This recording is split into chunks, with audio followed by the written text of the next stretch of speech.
Hi, I'm Lucas Cantor Santiago. I'm a composer. I scored the tease to this year's Super Bowl, 2023 Super Bowl. 120 million Americans saw it. Maybe you were one of them. It's a really cool little piece with Bradley Cooper narrating right before the kickoff. I've also scored a bunch of other things that you may or may not have heard of. And in 2019, my greatest hit, I think, was that I finished Schubert's Unfinished Symphony with artificial intelligence. So this was now 4 years ago, 3 years ago, 4 years ago that I did this project. We used an LSTM, a long short-term memory model, which is a kind of AI. So GPT is a different kind of AI. These are different models. Markov model is another model. These are just different ways of that computers iterate information. And GPT is obviously today kind of the most popular one, and it's the one that everybody's talking about. But I wanted to talk about music, generative music, and music and AI. There's a lot of speculation out there. There's a lot of fear, and there's a lot of confusion on what generative music is and what AI can actually do in music. So I've got some bad news and I've got some maybe good news. I don't know. The bad news is AI can write music. It can write emotional music. It can write music that will make you feel something. It can write music that is as good as any. I don't know if it can write music that's subjective, right? Whether it's as good as any human composer, but it can write music, and it can write music that will make you feel something. The evidence for this is pretty simple. It's that here we are talking about it. There are many musicians I've seen, friends of mine, who have written impassioned screeds about how AI can never harness emotion because emotion is something that only comes with consciousness. And this is wrong. This has been wrong for the 70 years that AI has existed in its various forms, and it continues to be wrong today. People made exactly this argument that AI could never write something with emotion because it wouldn't know that it's written something with emotion, or that emotion is something that, something about like the doing of the art is what makes it art, or like realizing that you've done something is what makes it a piece of art. This argument has been used since at least 1958. There's a written example of it. Professor Jeffrey Jefferson, maybe it's Joffrey Jefferson, but gave a lecture when he won the Lister Medal about how a computer could never think. And he was talking about the Manchester Mark II, and thinking for him was the Manchester Mark II was going through and searching for prime numbers, Mersenne primes, which are primes that I think are one digit apart, like 3 and 5. So anyway, he thought that a computer could not think, and that this, even though it was searching for these arbitrary bits of information, it wasn't really truly thinking. Today, the idea of a computer thinking is a colloquialism that we throw around casually. Like, we just assume computers think in some way. It's not the same way that we think. But in the 1950s, it would have been heresy to say that a computer could do math better than a human being. Today, of course it can do math better than a human being. We don't even think about it. That is an uncontroversial statement. A computer can play chess better than a human being. A computer can play Go better than a human being. These are all things that were considered heresy in my lifetime and are today just common knowledge and completely uncontroversial banalities. The same will be true of music. I'm, as a composer and a person who writes music, this is an uncomfortable truth, but it doesn't mean that my job is going to go away. It just means that my job is maybe going to change a little bit.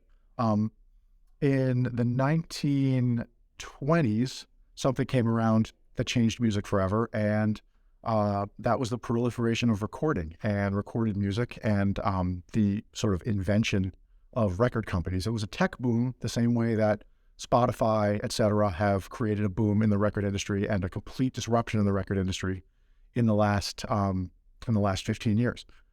The people thought in the 1920s that a recording could never move someone the way that a live performance did, and that a recording would never really be able to capture the essence of a live performance.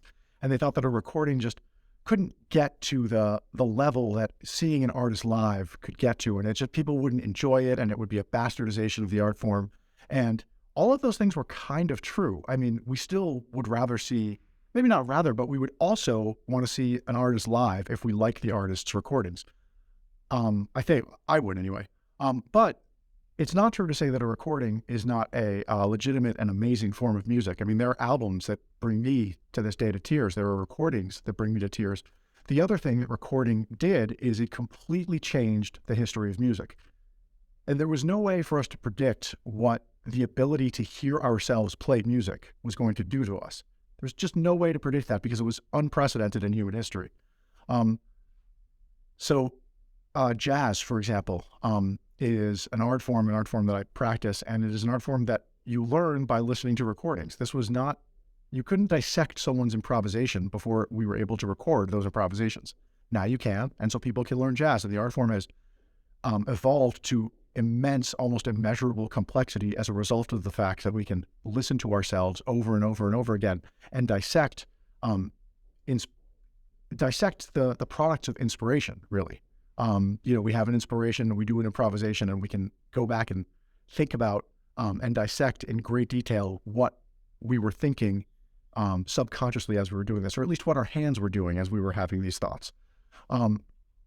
So AI is not going to be different than that. It's going to show us new affordances and new ways of looking at music and new ways of thinking about music. And it's going to make my job different the way that a guitarist's job in 1920 was different from a guitarist's job in 1950.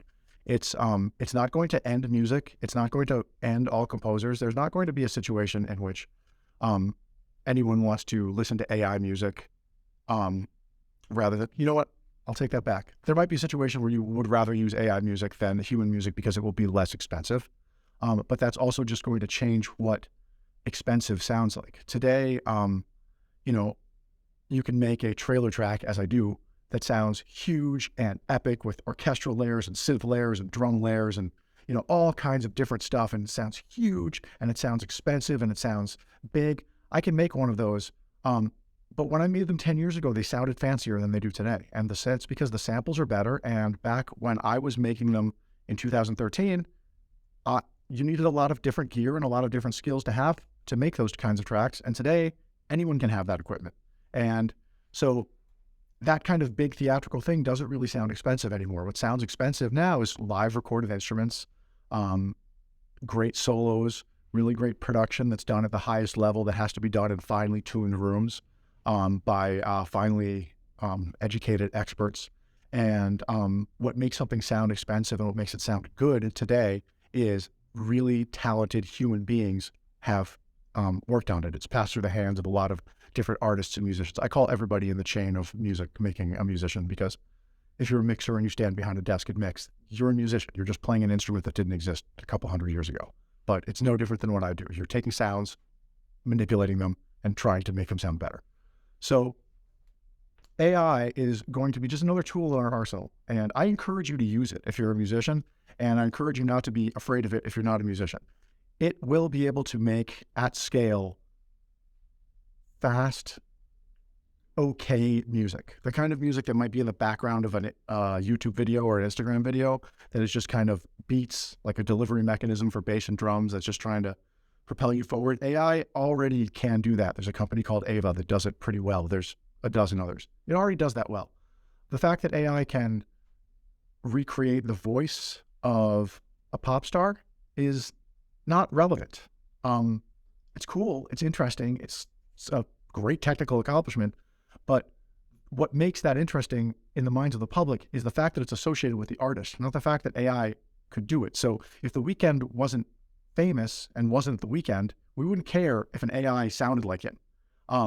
So it's still this human connection that you have with an artist that makes music what it is. And that is not going to change. That's not going to change. It hasn't changed in 43,000 years. We've had music for that long, at least that long. We have evidence that we've had music for at least that long. And I don't think it's going to change in the next couple of years.